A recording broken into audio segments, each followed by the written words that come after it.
السلام علیکم ورحمۃ اللہ وبرکاتہ۔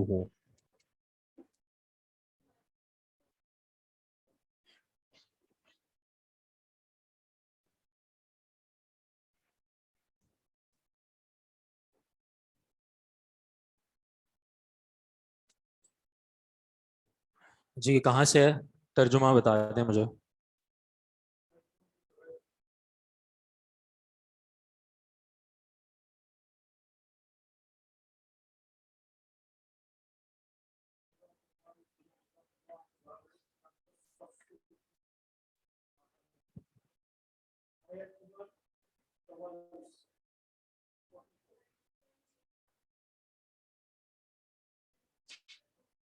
ٹوینٹی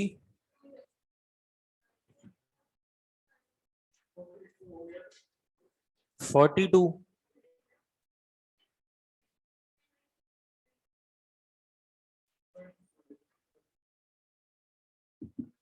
یعنی یہاں سے ولا تقولن لشیء انی فاعل ذلک غدا۔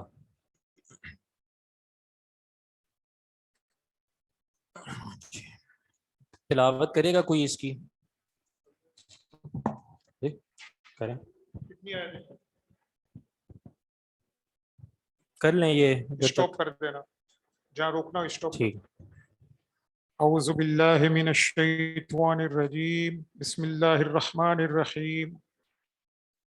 وَلَا تَقُولَنَّ لِشَيْءٍ إِنِّي فَاعِلٌ ذَلِكَ غَدًا إِلَّا أَن يَشَاءَ اللَّهُ وَاذْكُر رَّبَّكَ إِذَا نَسِيتَ وَقُلْ عَسَىٰ أَن يَهْدِيَنِ رَبِّي لِأَقْرَبَ مِنْ هَٰذَا رَشَدًا وَلَبِثُوا فِي كَهْفِهِمْ 300 سِنِينَ وَازْدَادُوا 9 قُلِ اللَّهُ أَعْلَمُ بِمَا لَبِثُوا له غَيْبُ السَّمَاوَاتِ وَالْأَرْضِ أَبْصِرْ بِهِ وَأَسْمِعْ مَا لَهُم مِّن دُونِهِ مِن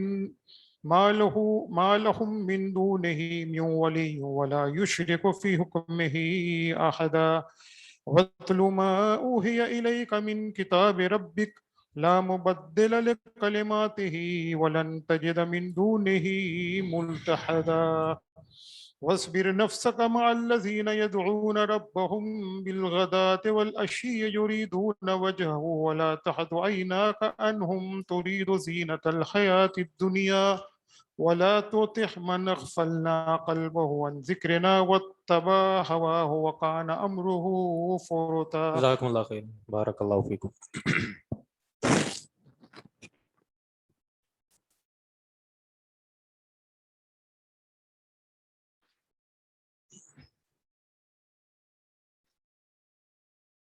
ہماری قرأت کا بھی مطالبہ ہو رہا ہے، کیا کریں گے آپ ہماری قرأت سن کے؟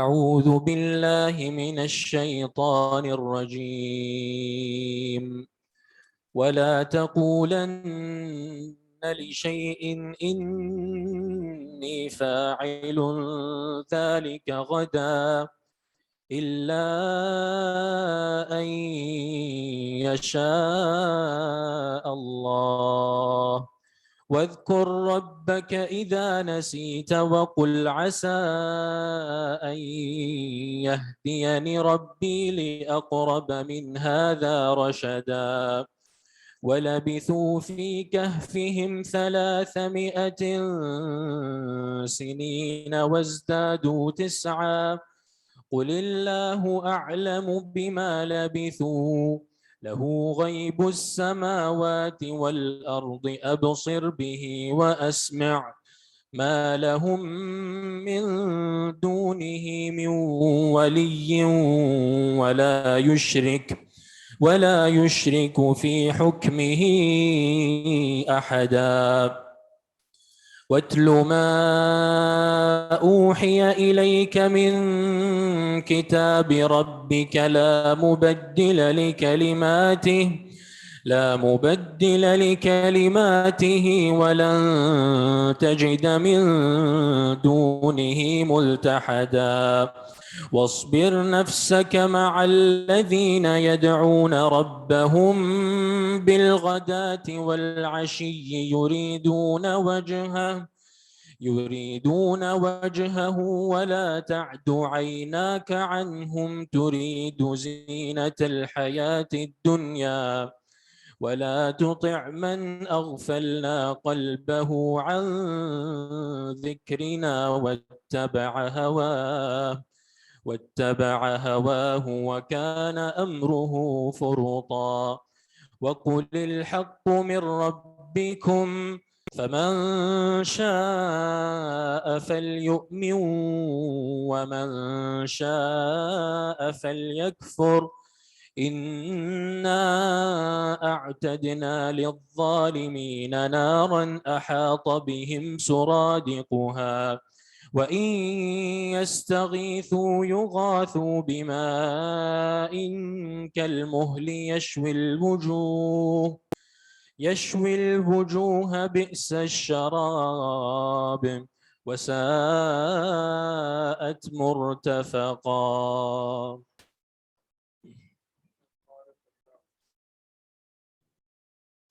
اعوذ باللہ من الشیطان الرجیم بسم اللہ الرحمن الرحیم.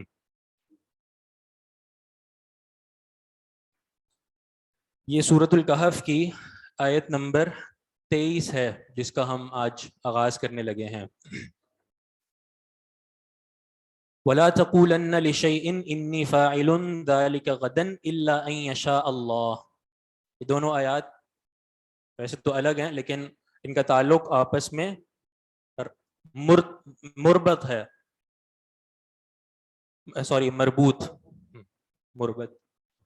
وَلَا تَقُولَنَّ اور آپ ہرگز نہ کہیں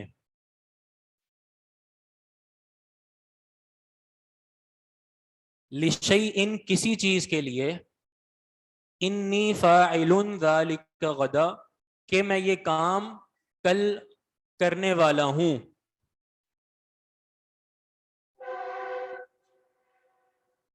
الا ان یشاء اللہ مگر یہ کہ اللہ چاہے.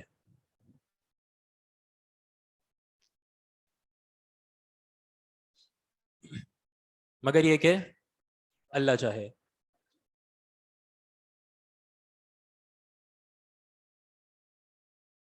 وَاذْكُرْ رَبَّكَ إِذَا نَسِيتَ اور یاد کریں اپنے رب کو اذا نسیتا جب آپ بھول جائیں. وَقُلْ اور کہیے عَسَىٰ أَن يَهْدِيَنِ رَبِّي امید ہے کہ میرا رب مجھے ہدایت دے گا.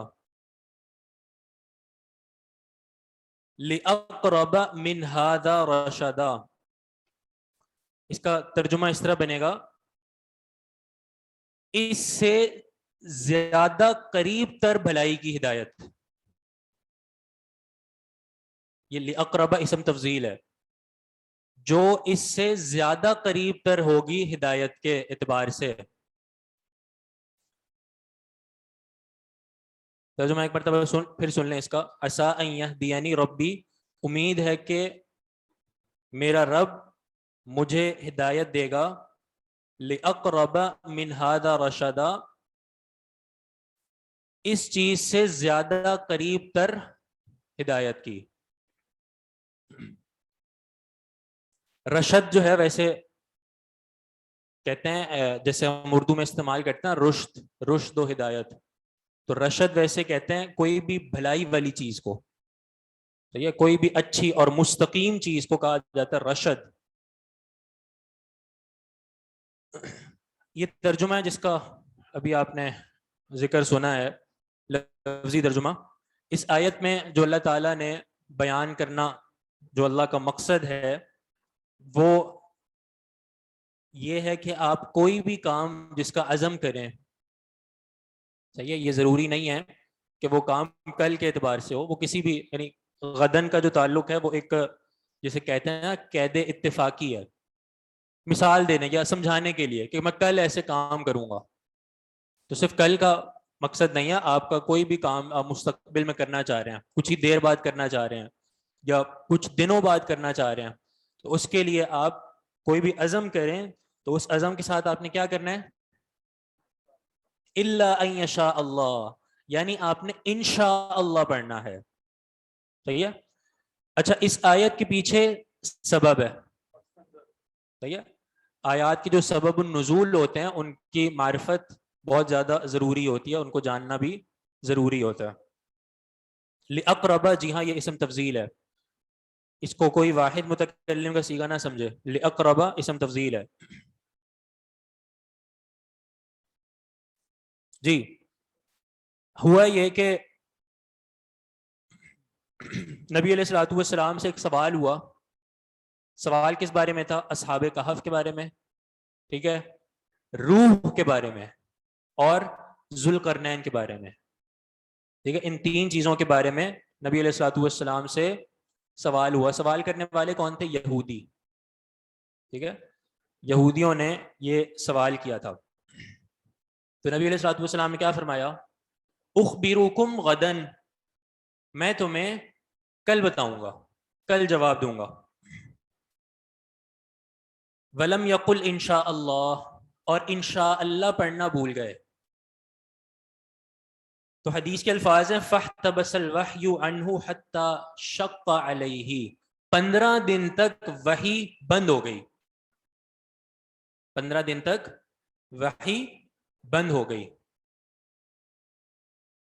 حتی شق علیہ، نبی علیہ الصلوۃ والسلام پر بہت بھاری دن گزرے یہ کہ وحی بند ہو گئی. صحیح ہے؟ جب 15 دن وحی نہیں آئی تو 15 دنوں کے بعد اللہ تعالیٰ نے جو وحی اتاری تھی وہ یہ آیت تھی. صحیح ہے؟ اس آیت میں اللہ تعالیٰ نے یہ کہا کہ آپ کوئی بھی کام کرنے کا جب عزم کریں تو اس کے ساتھ انشاءاللہ کہنا ضروری ہے. تو ایک بہت ایک عظیم ادب ہے، ہمیں بھی اس بات کا خیال رکھنا چاہیے، ہمیشہ انشاءاللہ پڑھنے کی عادت بنانی چاہیے. اور آپ یہ دیکھیں نا کہ اللہ تعالیٰ نے اپنے انبیاء کو اس چیز میں آزمایا ہے. سلیمان علیہ السلام کو، نبی علیہ الصلوۃ والسلام کو. تو اگر اللہ ہمیں ہمارا کوئی معاملہ اس وجہ سے خراب کر دے تو جب ہم نے انشاءاللہ نہیں پڑھا، ممکن تو ہے نا.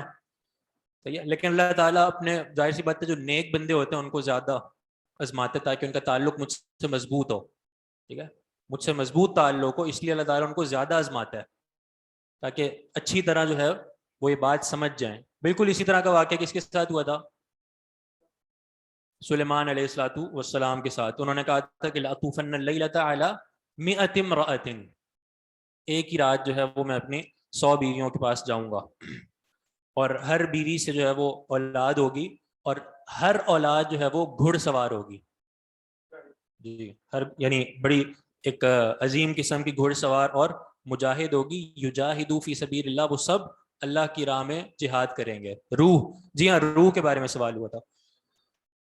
تو کسی نے کہا کہ انشاءاللہ کہہ دیجئے، تو انہوں نے کہا فلم یقل انشاء اللہ، انہوں نے انشاءاللہ نہیں کہا. ٹھیک ہے، فلم تحمل منہن الا امرأۃ واحدۃ، ان 100 بیویوں میں سے صرف ایک بیوی کو اولاد ہوئی. جاءت بشق رجل، اور وہ بھی آدھی یعنی معذور بچہ پیدا ہوا. والذی نفس محمد بیدہ لو قال ان شاء اللہ لجاہدوا فی سبیل اللہ فرسانا اجمعون. اس کے بعد نبی علیہ الصلوۃ والسلام نے فرمایا تھا اگر وہ انشاءاللہ کہہ دیتے تو وہ سب پیدا ہوتے جو کہے تھے انہوں نے 100، اور سب اللہ کی راہ میں گھڑ سواری کر کے جہاد کرتے اگر انشاءاللہ کہہ دیتے. تو یہ ایک بڑا ادب ہے جو اس آیت میں اللہ تعالیٰ نے جہاں اپنے نبی کو سکھایا ہے وہیں پر ہم سب کو بھی سکھایا ہے. کس کی سٹوری ہے؟ سلیمان علیہ الصلوۃ والسلام کی.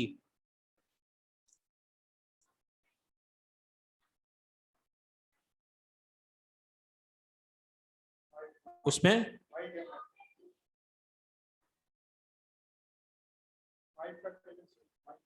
اگر مائک ہے تو مائک پہ کہتے ہیں کیونکہ مجھے سمجھ نہیں آیا. سر جی جو آپ نے ابھی بتایا تھا کہ یہ جو آیات ان کے شان نزول کا آپ نے بتایا تھا کہ ان سے یہ سوالات جو کیے گئے تھے، تو یہ جس روایت سے بیان کیا جاتا ہے اس کے بارے میں اختلاف ہے؟ ہاں، یہ آپ نے جو سوال کیا ہے یہ اچھا سوال ہے کہ اس روایت کے سبب نزول کے بارے میں کچھ اختلاف ہے. یعنی بعض علماء نے جیسے امام رازی وغیرہ نے یعنی اس روایت کو ضعیف کہا ہے. ٹھیک ہے، اور بھی کچھ محققین ہیں انہوں نے اس روایت کو ضعیف کہا ہے. لیکن بہرحال اس کو چونکہ یعنی مفسرین نے سبب نزول کے طور پر ذکر کیا ہے تو اس لیے آپ کے سامنے ہم نے اس کو ذکر کر دیا. اچھا، یہ اس میں بھی اختلاف ہے، یعنی اختلاف کا مطلب یہ کہ بہت سے محققین نے صحیح بھی کہا ہے روایت کو.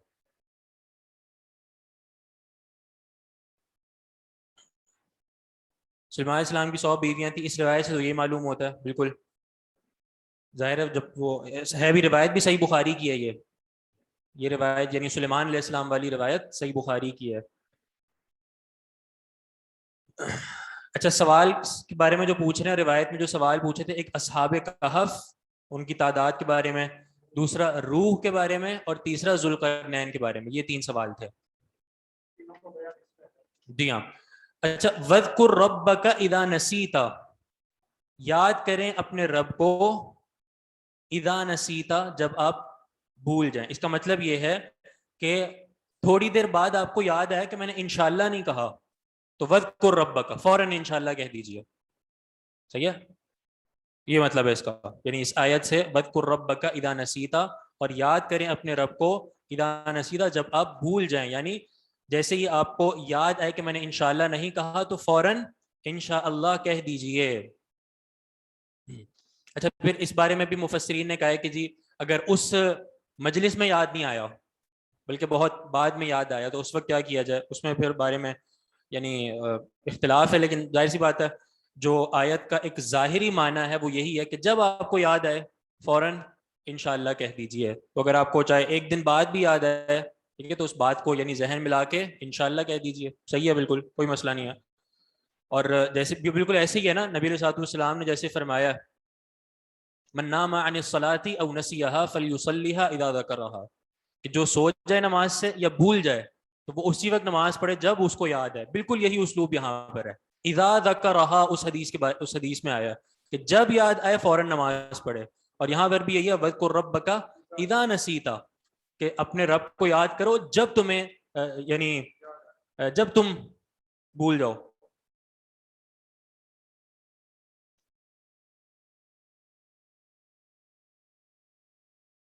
اچھا، یہ تھوڑا سا مجھ سے ہوگا، یہ اسلوب مختلف ہے. یہاں پہ اذا نسیتا ہے، وہاں پہ اذا ذکرہا ہے، لیکن معنی اور مقصد دونوں کا سیم ہے. ٹھیک ہے، اسلوب مختلف ہے لیکن مقصد تو ایک ہی ہے نا. جب اس کو یاد ہے تو نماز پڑھے، اور یہاں پر بھی یہی ہے کہ جب اس کو یاد آئے تو فوراً اللہ کا ذکر کر لے.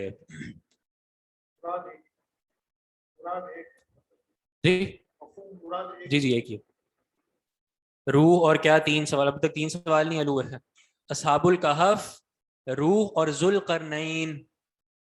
یسألونک عن ذی القرنین، ذوالقرنین کے بارے میں.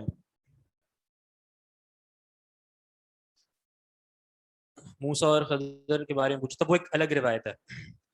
اسی طرح جیسے آپ وہ بھی جانتے ہیں سورۃ القلم میں اصحاب الجنہ والے، کسی نے یہ شاید اوپر کہا بھی تھا اصحاب الجنہ، وہ مجھے اس وقت سمجھ نہیں آیا تھا. ہاں، اصحاب الجنہ نے بھی یہی کیا تھا، ولا هم یستثنون. کہا تھا نا کہ صبح ہم جائیں گے اور اپنی وہ کھیتی وغیرہ اندھیرے میں کاٹیں گے اور کسی کو نہیں دیں گے. ولا هم یستثنون، انشاءاللہ نہیں کہا تھا. ٹھیک ہے، آگے کیا ہے وَاتْلُ مَا أُوحِيَ إِلَيْكَ، یہی ہے نا؟ نہیں، بَلَبِثُوا، ٹھیک ہے.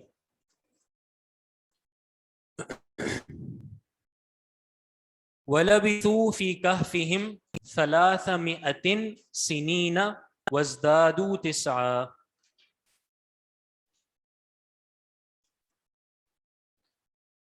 وَلَبِثُوا فِي كَهْفِهِمْ، اور وہ رہے اپنے غار میں 300 سنین، 300 سال، وَازْدَادُوا 9، اور 9 سال زیادہ. یعنی زیادہ رہے. بزدادو 9 اور 9 سال زیادہ رہے.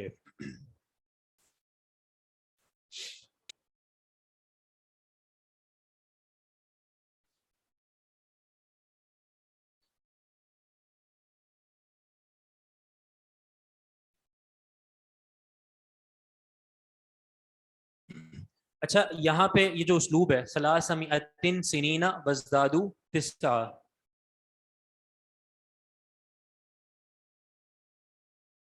غیر مسلم انشاءاللہ کہتے ہیں صحیح ہے. صحیح ہے کہنے دیں. یہ ویسے ہی ہے نا جیسے ہم بچپن میں سنتے تھے کہ جائے نماز جو ہے وہ لپیٹ لو ورنہ شیطان نماز پڑھے گا. تو ہم کہتے تھے اچھی بات ہے نا شیطان مسلمان ہو جائے گا. تو غیر مسلم انشاءاللہ کہہ رہے تو کہنے دیں. یا جیسے کہتے تھے قرآن مجید کھلا نہ چھوڑو ورنہ شیطان پڑھے گا. اب وزدادو 9، وزدادو 9 کا معنی یہ ترجمہ دوبارہ سن لیں. وَلَبِثُوا فِي كَهْفِهِمْ، اور وہ ٹھہرے فی کہفہم اپنے غار میں 300 سنین 300 سال، وزدادو 9 اور 9 سال زیادہ رہے. وزدادو کا معنی ہے زیادہ رہے.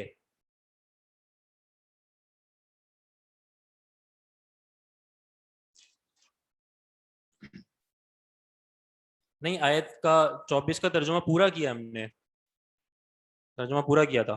وہ شاید دوبارہ جب ہم بتا رہے تھے اس وقت ہم نے نہیں بتایا. ترجمہ پورا کیا تھا. اچھا یہ جو آیت ہے نا اس میں بھی مفسرین یعنی 2 رائے رکھتے ہیں. ایک تو یہ کہ بالکل ایسا تھا کہ 309 سال، ٹھیک ہے، یعنی ایک ہی بات ہے کہ 309 سال رہے تھے. اور بعض مفسرین اس بارے میں یہ کہتے ہیں کہ اگر شمسی سال کریں تو اس وقت ہوں گے 300 سال، اور اگر قمری سال مراد لیں تو اس وقت ہوں گے 309 سال. تو وہ جو فی کہفہم 300 سنین ہے یہ شمسی سال ہے، وزدادو 9 یہ قمری سال کے مطابق اللہ تعالیٰ نے کہا ہے. یعنی دونوں سالوں کا اعتبار رکھا گیا ہے.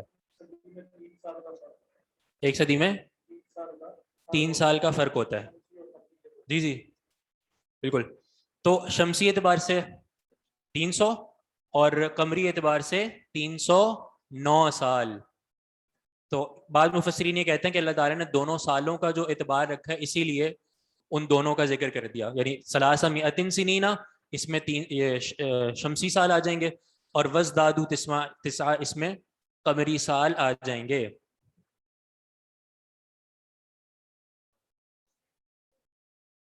مائک پہ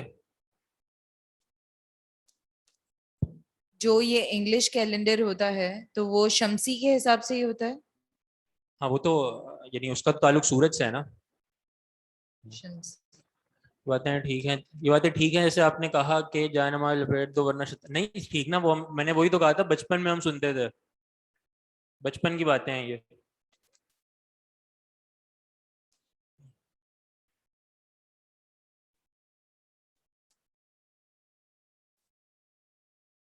شمسی سال قمری سال اس کے بارے میں سوال کیا گیا ہے، کون بتائے گا؟ کسی نے پوچھا کہ شمسی سال اور قمری سال مطلب کیا مطلب؟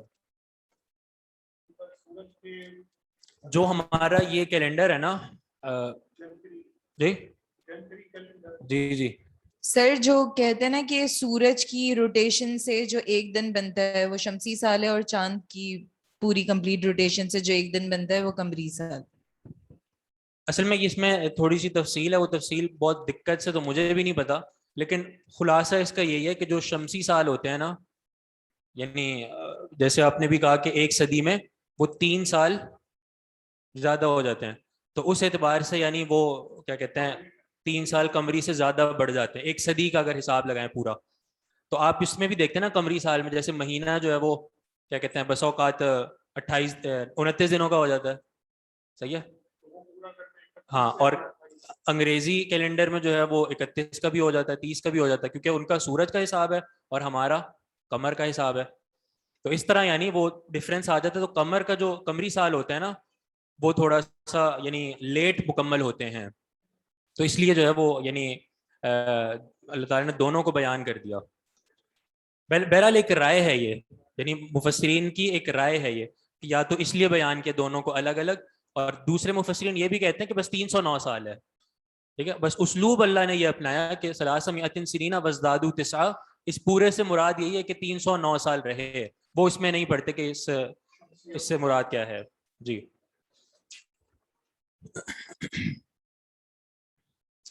قل اللہ اعلم بما لبثوا.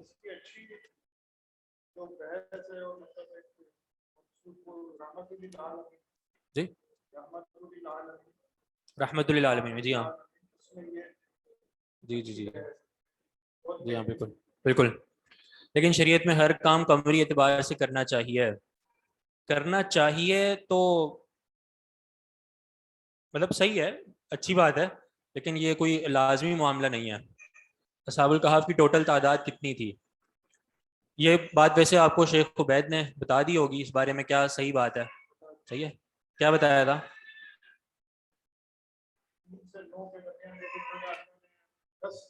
ہاں یہ تو ٹھیک ہے. ہاں عبداللہ بن عباس نے اس بارے میں کہا تھا انا من القلیل. ٹھیک ہے جی جی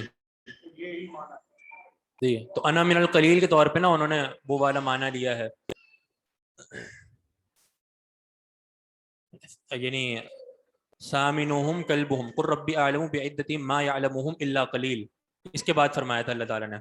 ٹھیک ہے، اس سے پہلے جو گزرے تھے ان کے بارے میں اللہ تعالیٰ نے ایسے نہیں فرمایا تھا. یعنی وہ آیت اگر آپ دیکھیں نا، یہ سیقولون ثلاثۃ رابعہم کلبہم ویقولون خمسۃ سادسہم کلبہم رجما بالغیب. ان دونوں کے بارے میں اللہ نے رجما بالغیب کہا. ٹھیک ہے، پھر آگے کیا کہا؟ ویقولون سبعۃ وثامنہم کلبہم. ٹھیک ہے، اس کے بارے میں رجما بالغیب نہیں کہا. اور ساتھ ہی یہ فرما دیا کہ ما یعلمہم الا قلیل، اس کو بہت کم لوگ جانتے. تو عبداللہ بن عباس نے اس پر کہا تھا انا من القلیل، کہ وہ قلیل میں سے میں بھی ہوں. اور میں آپ کو بتاتا ہوں کہ وہ کتنے تھے، سبعۃ وثامنہم کلبہم. یہ عبداللہ بن عباس کا قول ہے.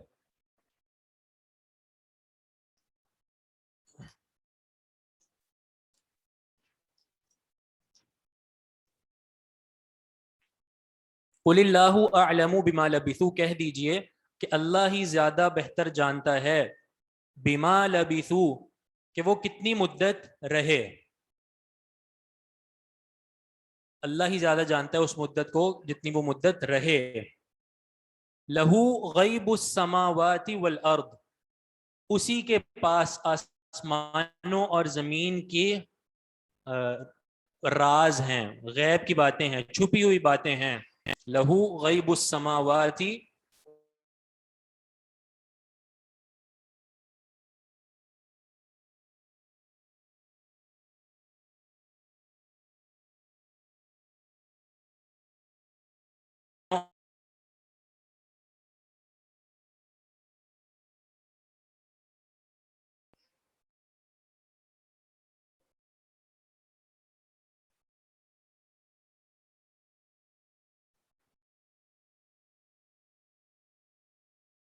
آواز آ رہی ہے اب سب کو میری آن لائن؟ جی. ابصر بہ واسمع، وہ کس قدر ہی زیادہ دیکھنے والا ہے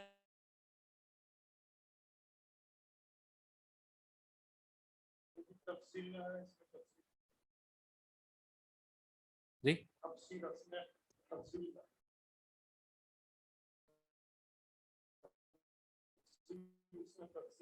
جی جی یہ بتاتا ہوں میں، ترجمہ پہلے پورا ہو جائے. ابصر بہ واسمع ما لهم من دونہ من ولی،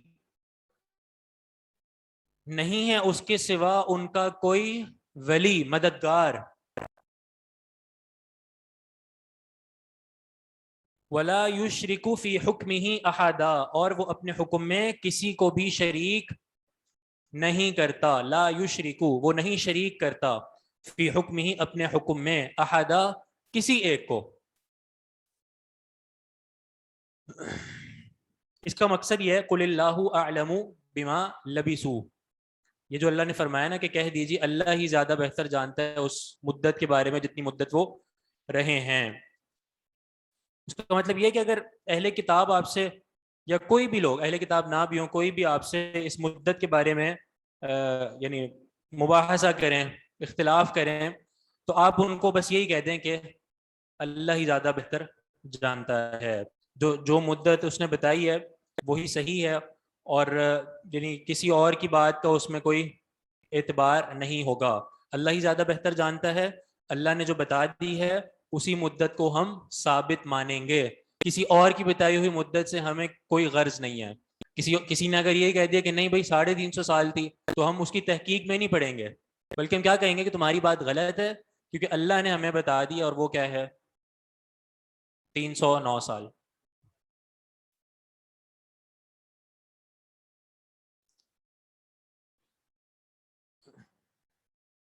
سامع کیلنڈر کمیونٹی اعتبار سے ہوتا ہے تو یہ بات درست ہے کہ زکوٰۃ اسی کے اعتبار سے نکالنی چاہیے کیونکہ شمسی اعتبار سے نکالیں گے تو دنوں کی کمی آئے گی. دیکھیں یہ کوئی ضروری نہیں ہے. حولان حول کا ذکر جو ملتا ہے نا سال مکمل ہونے کا تو اس کا سال مکمل ہونے کا مطلب یہی ہے کہ آپ کو مہینہ مختص کر لیں تو یہ مہینے کی کوئی تاریخ. اب اس میں آپ کے لیے یہ ضروری نہیں ہے کہ اگر آپ نے مثال کے طور پر 30 دسمبر کو نکالا ہے نا تو 30 دسمبر کو ہی آپ نے اگلے سال نکالنی. یہ مقصد نہیں ہے اس کا زکوٰۃ نکالنے کا اور سال پورا ہونے کا. اس کا مقصد یہ ہے کہ بس سال پورا ہو جائے. بعض احباب یہ کرتے تھے کہ کچھ دن پہلے زکوٰۃ دیتے تھے اور کچھ احباب یہ کرتے تھے کہ کچھ دن بعد زکوٰۃ دیتے تھے. دونوں کا معاملہ صحیح تھا. امام مالک نے موطا امام مالک میں اس مسئلے کو بڑی وضاحت سے ذکر کیا. بہت سے صحابہ کے آثار بھی ذکر کیے ہیں. حولان حول کا جو شرط لگائی گئی ہے زکوٰۃ میں سال پورے ہونے کی تو اس کا مقصد یہ ہے کہ بس آپ نے ایک مقدار مقرر کر لی کہ بھئی مثال کے طور پر رمضان میں زکوٰۃ دوں گا میں تو آپ نے کبھی یکم رمضان کو دے دی, کبھی آپ نے جو ہے وہ 5 رمضان کو دے دی, کبھی آپ نے 10 رمضان کو دے دی, کبھی آپ نے شوال میں زکوٰۃ دے دی. تو یہ مطلب ٹھیک ہے کوئی بھی معاملہ صحیح ہے. ٹھیک ہے یہ آیت بھی واضح ہے. اللہ ہی زیادہ بہتر جانتا ہے اس مدت کے بارے میں جتنی وہ ٹھہرے ہیں یعنی وہ جو 309 سال اللہ نے بتائی ہے وہی مدت صحیح اور ثابت سمجھی جائے گی اور کسی کی بات کو نہیں مانا جائے گا. ابصر بھی واسمع صحیح ہے. اس کے بارے میں ترجمہ ہم نے کیا کیا تھا وہ کتنا ہی زیادہ دیکھنے والا ہے اور کتنا ہی زیادہ سننے والا ہے. اس کو کیا کہتے ہیں ہم کون بتائے گا جی اسم تفضیل اس کو کہتے ہیں افعال تعجب. افعال تعجب افعال تعجب کے نا 2 وزن ہوتے ہیں. ایک ہوتا ہے ما افعلہ اور ایک ہوتا ہے افعل بھی. ما افعلہ اور دوسرا ہے افعل بھی. یہاں پہ کون سا نظر آ رہا ہے آپ کو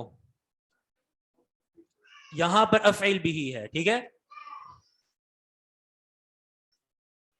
کیا ہے آیت ابصر بھی واسمع.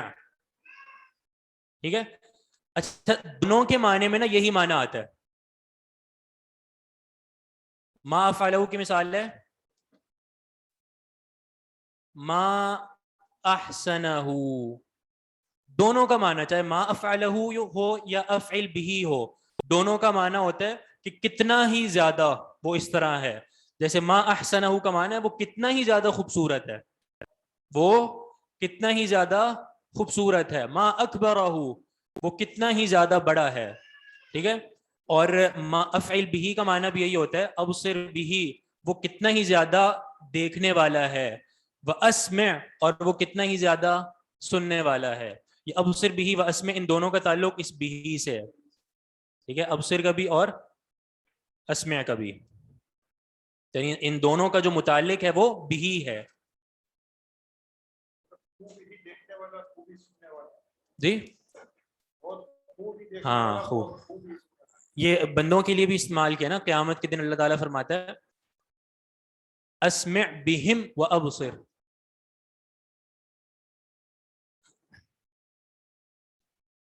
اسمع بہم و ابصر. قیامت کے دن وہ کتنا ہی زیادہ سننے والے ہوں گے اور کتنا ہی زیادہ دیکھنے والے ہوں گے. لوگوں کے بارے میں کہا گیا, یعنی ان کی جو نگاہ اور جو سننے کی طاقت ہوگی نا وہ کہیں زیادہ بڑھا دی جائے گی, کہیں زیادہ. وَبَصَرُكَ الْيَوْمَ حَدِيدٌ, یہ بھی فرمایا گیا کہ تمہاری نگاہ اس دن بہت زیادہ تیز ہوگی. اور جیسے قرآن میں ہے نا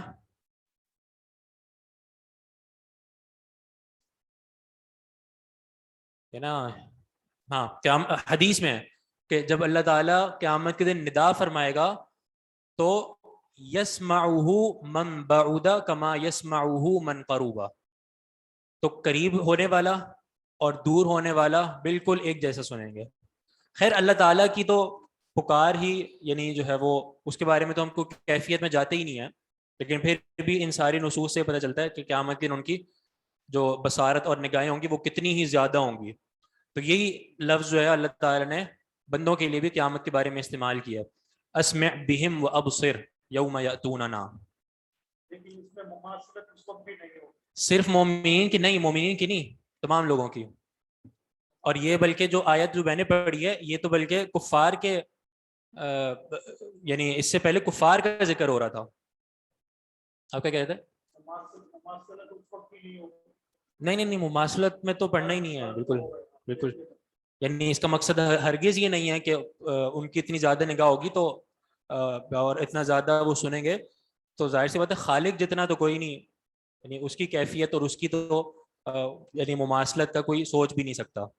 ٹھیک ہے, یعنی بندوں کے اعتبار سے کہا گیا کہ بندوں کی جو ایک روٹین کے مطابق جو ہوتی ہے قدرت قوت اس سے تھوڑی زیادہ ہوگی. اسی لیے اللہ تعالیٰ کو دیکھ سکیں گے جنتی لوگ, یہ بھی صحیح ہے. جنتی لوگ جو دیکھ سکیں گے وہ اسی لیے دیکھ سکیں گے کیونکہ دنیا میں اس کو کوئی نہیں دیکھ سکتا. تو اللہ تعالیٰ قیامت کے دن یہ بصارت عطا فرمائے گا, قوت عطا فرمائے گا جنتیوں کو کہ وہ اس کو دیکھ سکیں گے. اللہ تعالیٰ ہم سب کو اس میں شامل فرمائے. جی ہاں, ابصر بہ واسمع.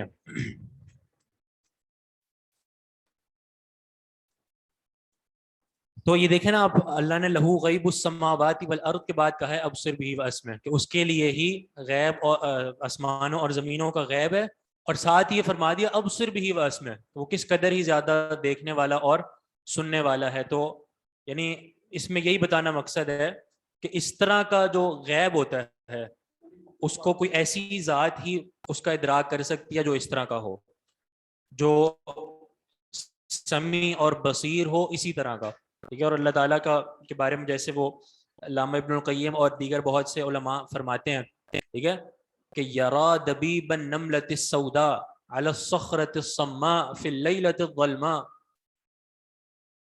کہ سیاہ رات ہو, صحیح ہے, اندھیری رات بالکل, اور سیاہ چٹان ہو, پہاڑ ہو, اس کا رنگ بھی سیاہ ہو, اور اس سیاہ پہاڑ کے نیچے ایک سیاہ رنگ کی چونٹی چل رہی ہو, تو اللہ تعالیٰ اپنے عرش پر مستوی ہو کر اس چونٹی کی آہٹ کو بھی سن رہا ہے اور اس کو دیکھ بھی رہا ہے. اور اگر ہم تھوڑا سا غور کریں تو جو لوگ احباب اشاعرہ ماتریدیہ یا دیگر بھی جو لوگ یہ کہتے ہیں کہ اللہ تعالیٰ ہر جگہ ہے, صوفی حضرات بہت سے لوگ کہتے ہیں نا کہ اللہ تعالیٰ ہر جگہ ہے, تو اگر آپ یہ تھوڑا سا غور کریں نا تو ہر جگہ ہونے میں کوئی کمال نہیں ہے.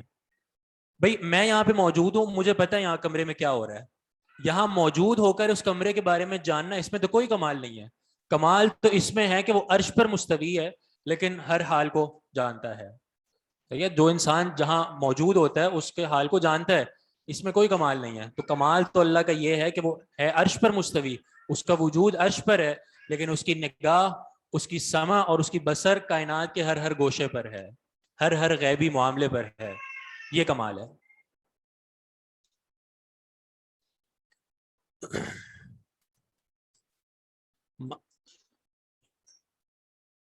وَاتْلُ مَا أُوحِيَ إِلَيْكَ مِن کِتَابِ رَبِّكَ,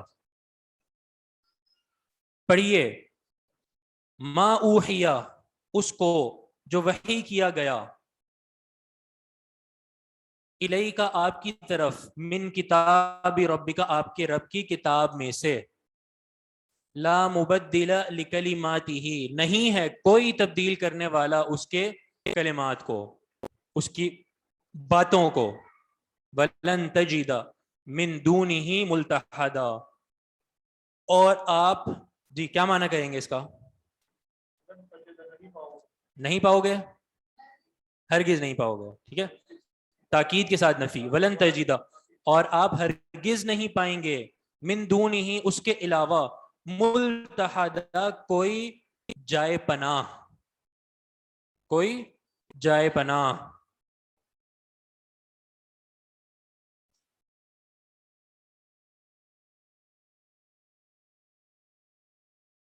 جی ہاں بالکل، حاضر ورڈ میں کوئی تعظیم نہیں ہے. جی ہاں، ترجمہ سمجھ آگے اس آیت کا؟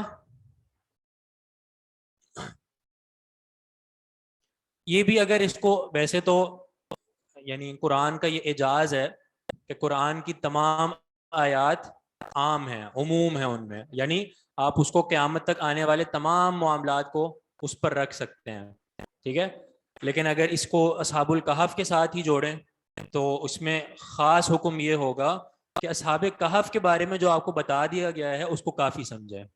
قرآن میں جو بتا دیا گیا ہے اس کو کافی سمجھو، یعنی ہم سب کو یہ کہا جا رہا ہے کہ اس کو ہی کافی سمجھو، کیونکہ لا مبدل لکلماتی، اس کے کلمات جو ہیں، ٹھیک ہے، اس کے کلمات کو کوئی بھی تبدیل نہیں کر سکتا. تو جب اس کے کلمات کو بھی تبدیل نہیں کر سکتا تو مانا اس کے کلمات اٹل ہیں، اس کے سارے فیصلے بالکل اٹل ہیں، کوئی اس میں تبدیلی نہیں ہے. ایسا نہیں ہے کہ کبھی یہ کہہ دیا 309 اور کبھی کہہ دیا 315 یا 20، نہیں، لا مبدل لکلماتی، اس کے کلمات کو کوئی تبدیل نہیں کر سکتا.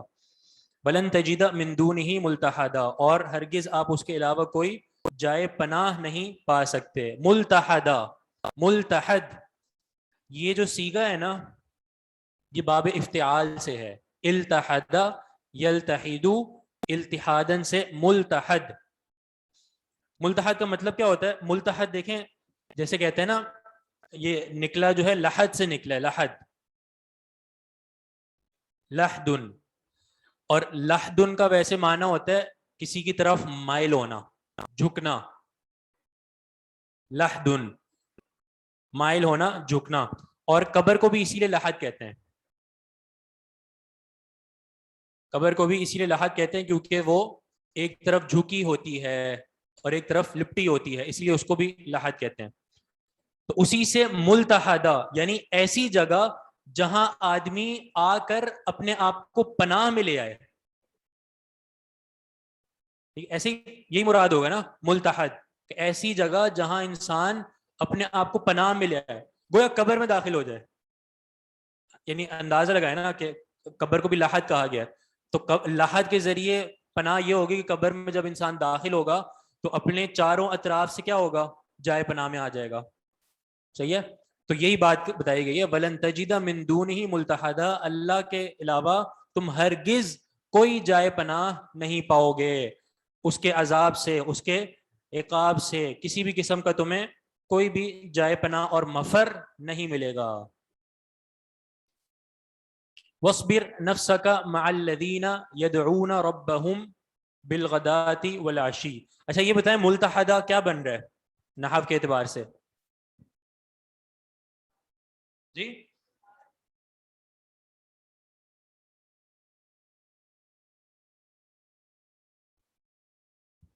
فائل مفعول بنے گا، مفعول بنے گا نا کہ آپ ہرگز نہیں پائیں گے جائے پناہ کو. جی ہاں مفعول ہے.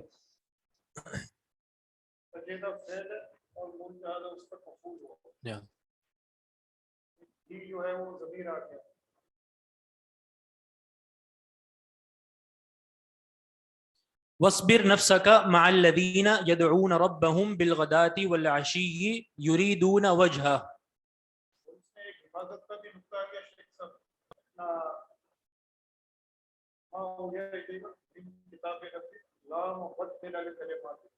جی حفاظت کا بھی تصور آ گیا. جی جی بالکل. شریعت کو اب جو ہے کتاب و سنت کو مطلب تبدیل نہیں کیا جا سکتا. ہاں جی بالکل، یہ وہی بات ہے نا کہ قرآن و سنت کو کوئی تبدیل نہیں کر سکتا، اسی کو ماننے میں ہی انسان کی جو ہے نا وہ عافیت ہے، اسی کو مانے بس. سورت کے ٹائم برقرار رہے. جی ہاں وہ اتنا حافظ کے معنی. جی. وَاصْبِرْ نَفْسَكَ مَعَ الَّذِينَ يَدْعُونَ رَبَّهُمْ بِالْغَدَاةِ وَالْعَشِيِّ يُرِيدُونَ وَجْهَهُ، اور اپنے آپ کو ان لوگوں کے ساتھ روک کر رکھیے جو اپنے رب کو یدعون ربہم، جو پکارتے ہیں اپنے رب کو، بالغداۃ والعشی، صبح اور شام، یریدون وجہہ، وہ چاہتے ہیں اس کا چہرہ، وہ چاہتے ہیں اس کا چہرہ. ولا تعد عیناک عنہم، اور نہ بڑھیں آپ کی آنکھیں، عنہم ان سے، ترید زینت الحیات الدنیا، آپ چاہتے ہیں دنیا کی زینت، دنیا کی زندگی کی زینت. ولا تطع، اور مت بات مانیے، من اغفلنا قلبہ، اس شخص کی جس کے دل کو ہم نے غافل کر دیا، عن ذکرنا، اپنے ذکر سے، واتبع ہواہ، اور اس نے پیروی کی اپنے خواہش کی، وکان امرہ فرطا، اور اس کا کام ہمیشہ سے ہی بڑھا ہوا ہے، حد سے بڑھا ہوا. وکان امرہ فرطا، اور اس کا کام ہمیشہ سے ہی بڑھا ہوا ہے. یہ اس کا لفظی ترجمہ ہے. دیکھیں قرآن مجید کا جو ترجمہ ہوتا ہے نا، قرآن مجید کا ترجمہ کرنا ایک انتہائی مشکل کام ہے. ہم اس کو بہت آسان سمجھتے ہیں، لیکن اگر آپ اس پر غور کریں تو یہ ایک انتہائی مشکل کام ہوتا ہے. ایک ایک لفظ کا اس کے مقتضا کے مطابق معنی کرنا. صحیح ہے؟ کیونکہ قرآن میں اتنی فصاحت ہے، اتنی بلاغت ہے کہ اگر آپ جب تھوڑا سا عربی کو زیادہ جانیں گے نا، جب پہچانیں گے، تو آپ کو اس کی فصاحت کا علم ہوگا، فصاحت کا علم ہوگا. دیکھیں ایک جگہ اگر کہا جائے قطع، جس کا معنی ہوتا ہے کاٹنا، ٹھیک ہے، اور ایک جگہ جیسے فرعون کی طرف سے اللہ تعالیٰ نے حکایت کرتے ہوئے کہا لَأُقَطِّعَنَّ أَيْدِيَكُمْ، ٹھیک ہے، یہاں پہ کیا معنی کریں گے؟ جی لَأُقَطِّعَنَّ، اور اگر یعنی معنی وہی کرتے ہیں کہ کاٹ دوں گا، ٹھیک ہے. اب قطع کا معنی بھی وہی کاٹنا ہو رہا ہے، اور لَأُقَطِّعَنَّ کا معنی بھی یہ ہو رہا ہے کاٹنا، جبکہ یہ معنی صحیح نہیں ہے. یعنی بلکہ میں تو حیران ہوں کہ میں نے بہت سے تراجم میں یہ معنی دیکھا ہے، بہت سے تراجم میں نے لَأُقَطِّعَنَّ کا معنی یہی دیکھا ہے کہ میں کاٹ دوں گا تمہارے ہاتھوں کو. یہ معنی اس لفظ کے مخالف ہے. کیوں؟ کیونکہ قطع جو ہوتا ہے نا، یعنی بغیر تشدید کے، ثلاثی مجرد کا جو باب ہے، اس کا معنی ہوتا ہے کاٹنا، اور جو قطع ہوتا ہے نا تشدید کے ساتھ باب تفعیل میں، اس کا معنی ہوتا ہے ٹکڑے ٹکڑے کر دینا. تو یہاں پہ معنی بنے گا لَأُقَطِّعَنَّ أَيْدِيَكُمْ، کہ میں تمہارے ہاتھوں اور پاؤں کے ٹکڑے ٹکڑے کر دوں گا. یہ صحیح معنی بنتا ہے. یہ قرآن کی فصاحت ہے. اور یہاں پہ اگر آپ وہ جانتے ہو، ایک بڑا ایک اہم اصول بھی ذکر کیا جاتا ہے، کثرت المبانی تدل علی کثرت المعانی، کہ جتنے الفاظ زیادہ ہوں گے نا اتنا ہی معنی بھی زیادہ ہوگا. الفاظ زیادہ ہوئے نا، قطع 3 لفظ تھے، معنی کاٹنا، 3 سے 4 ہوئے، تشدید آ گئی، قطع، اب معنی کیا ہوا؟ ٹکڑے ٹکڑے کرنا. ٹھیک ہے، تو ایک بڑا ایک اہم اصول ہے، کثرت المبانی تدل علی کثرت المعانی. بلکہ میں لکھ بھی دیتا ہوں یہاں پہ،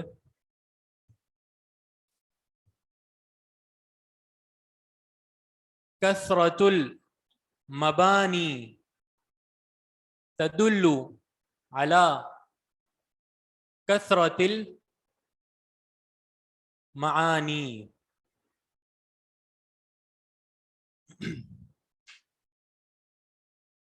کثرت المبانی یعنی جتنے الفاظ زیادہ ہوں گے تو یہ بات دلالت کرے گی معانی کے زیادہ ہونے پر.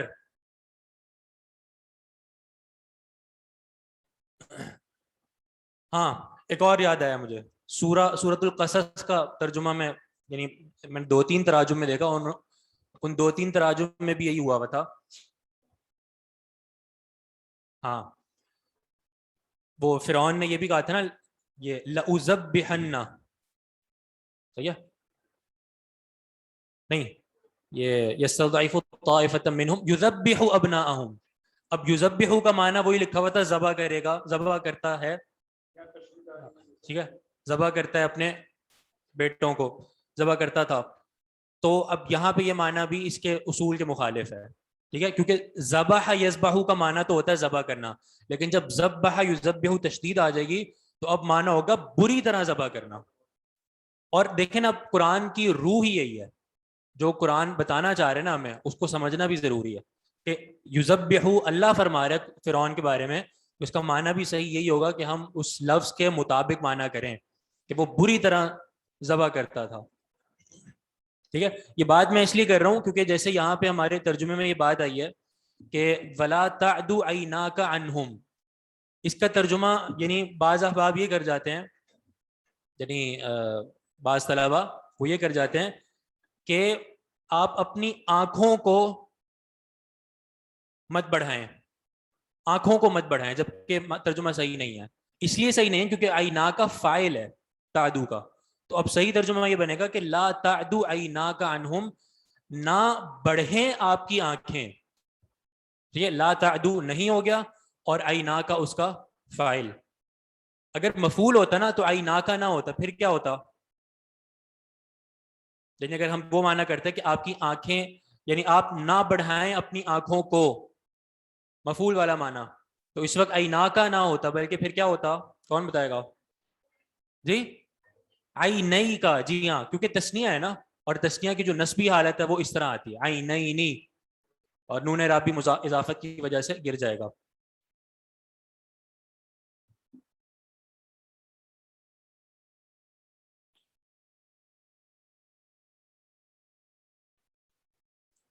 اس کا مطلب تشدید مطلب کو زیادہ شدت دیتا ہے, یہ اصول ہر جگہ مطلب اس لیے نہیں ہوتا کیونکہ بعض اوقات وہ باب استعمال ہی اسی طرح ہوتا ہے, یہ کہیں کہیں ہوتا ہے. ٹھیک ہے, وہ پھر دیکھنا پڑتا ہے کہ کہاں پہ کس معنی میں. جیسے مثال کے طور پہ ایک لفظ جو ہے وہ ثلاثی مجرد میں استعمال ہو رہا ہے, لیکن پھر آپ اسی لفظ کو ثلاثی مزید فی میں لے جائیں اور تشدید دے دیں تو وہاں پہ زیادہ تر یہی ہوتا ہے کہ پھر وہاں پہ معنی کی بھی زیادتی ہو جاتی ہے کیونکہ الفاظ زیادہ ہو گئے. ٹھیک ہے, اور قرآن مجید میں جو زائد حروف استعمال ہوئے ہیں نا, آپ وہ بھی جانتے ہیں قرآن مجید میں زائد حروف بھی استعمال ہوئے ہیں, تو ان زائد حروف کو استعمال کرنا بھی بلا مقصد نہیں ہے بلکہ وہاں پر بھی تاکید ہوتی ہے. جیسے مثال کے طور پہ ما من الہ الا اللہ, ابھی ما من الہ میں جو من ہے نا یہ زائد ہے, لیکن یہ زائد ایسے ہی نہیں ہے بلکہ تاکید کے لیے کہ کوئی الہ ہے ہی نہیں, ہو ہی نہیں سکتا, تاکید کے لیے. ٹھیک ہے, تو یہ مطلب ایک بڑا قرآن کا یہ ترجمے کا ایک بڑا ایک اہم معاملہ ہے. چلیں یہ ترجمہ آپ نے پڑھ لیا, وہی بلا تعدو عیناک عنہم کہ آپ کی آنکھیں مت بڑھیں ان سے, یعنی آپ جو ہے وہ, اس کا بھی تو ہم نے خیر لفظی ترجمہ کیا ہے اس آیت کا, پہلے ہم وہ بتانے لگے تھے آپ کو پس منظر, تو اس میں پھر ان سے یعنی آپ چشم پوشی نہ کریں ان سے. ٹھیک ہے, چشم پوشی کا مطلب یہ ہے کہ وہ بیٹھے ہوئے ہیں اور آپ ان کی طرف نہ دیکھیں بلکہ کسی اور کی طرف دیکھیں. جی جی بالکل ایسے ہی. اچھا ہاں, اس آیت کے بارے میں نا یہ جو اس کا سبب نزول بتایا گیا ہے وہ یہ ہے کہ جو کمزور مسلمان تھے, اب پہلے بھی آپ نے شاید سنا ہوگا سبب نزول, اور بھی آیات کے بارے میں اس کو بیان کیا جاتا ہے. جو کمزور مسلمان تھے وہ جب نبی علیہ الصلوۃ والسلام کے پاس آتے تھے, اور ساتھ جو قریش کے جو چودھری تھے بڑے بڑے لوگ, جب وہ بھی آ کے بیٹھتے تھے تو نبی علیہ الصلوۃ والسلام کو تھوڑا سا ناگوار اس لیے لگتا تھا کیونکہ آپ یہ چاہتے تھے کہ یہ جو کفار ہیں یہ ہمارے قریب ہوں اور مسلمان ہو جائیں. صحیح, اس لیے چاہتے تھے. تو نبی علیہ الصلوۃ والسلام جو کمزور قسم کے مسلمان تھے, غریب فقراء, ان کے لیے آپ یہ چاہتے تھے کہ یہ ذرا سائڈ پہ ہو جائیں تھوڑا سا. ٹھیک ہے, جی ہاں بالکل. تو اس طرح کی جو نبی علیہ الصلوۃ والسلام نے یہ جو واقعات ہوئے تھے تو اس پہ اللہ تعالیٰ نے یہ آیات نازل فرمائی تھیں. جیسے ایک مقام پہ فرمایا وَلَا تَطْرُدِ الَّذِينَ يَدْعُونَ رَبَّهُمْ بِالْغَدَاةِ وَالْعَشِيِّ, ان کو مت دھتکاریے بلکہ ان کو اپنے پاس رکھیے. اور وہی جیسے وہ آیت عَبَسَ وَتَوَلَّى أَن جَاءَهُ الْأَعْمَى,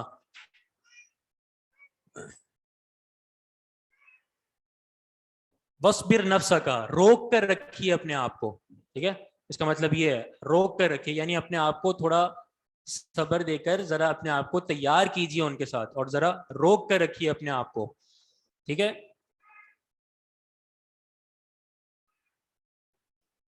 کافی ہے, ٹائم ہو گیا.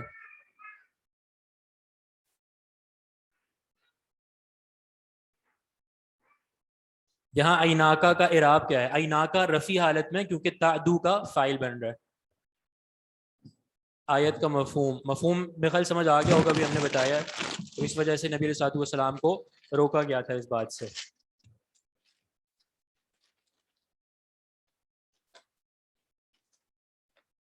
جب جملوں کو گول تا بڑھاتے ہیں تو معنی کم کا ہوتا ہے.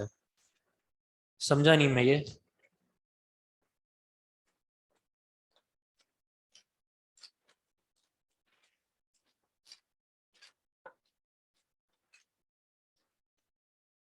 یہ کفار کا مطالبہ تھا کہ انہیں اٹیک, مطالبہ نہیں تھا لیکن ظاہر ہے وہ برا سمجھتے تھے, اپنی آنکھوں کے ذریعے یا ان کے جو ہے نا وہ چہرے کے تاثرات سے اندازہ ہو جاتا تھا.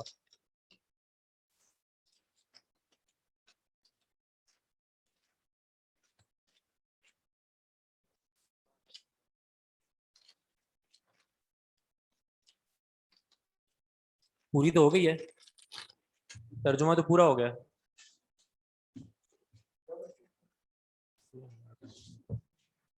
وکان امرہ فروطا کا معنی ہے کہ اس کا معاملہ ہمیشہ سے حد سے بڑھا ہوا تھا. یہ حد سے بڑھا ہوا اس کا معاملہ تھا, کیونکہ کانا جو ہے وہ یعنی ماضی کے ساتھ آتا ہے, یعنی ماضی والا معنی دیتا ہے, تو اس کا مطلب یہی بنے گا کہ اس کا معاملہ یعنی فروطا حد سے بڑا ہوا تھا. اور یہ فروطا خبر ہے کانا کی, امرہ اس کا اسم ہے.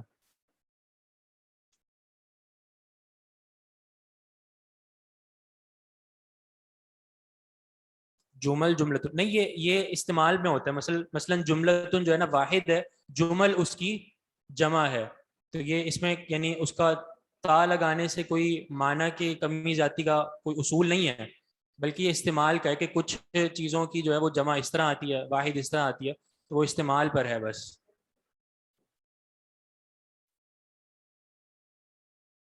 ٹھیک ہے, بارک اللہ فیکم, سبحانک اللہم و بحمدک, اشہد ان لا الہ الا انت, استغفرک و اتوب الیک. اب سے بھی اسمے والی بات پھر بتا دیں, وہ یہ تھی کہ یہ جو افعال تعجب میں جو یہ صیغہ ہے یہ اسی وزن پر ہے. اب صرف بھی وزن میں اسی وزن پر ہے, جس کا معنی ہے کہ بہت ہی زیادہ وہ دیکھنے والا ہوگا اور بہت ہی زیادہ سننے والا ہے. اللہ تعالیٰ فرما رہا ہے, تو معنی یہ تعجب کے لیے آتا ہے کہ کتنا ہی زیادہ وہ دیکھنے والا اور کتنا ہی زیادہ وہ سننے والا ہے. تو ہم یہ بتا رہے ہیں کہ تعجب کے دو صیغے ہیں, ایک ما افعلہ اور ایک افعل بھی, تو یہ اب سے بھی وزن میں اس کے ساتھ ہے. السلام علیکم ورحمۃ اللہ وبرکاتہ.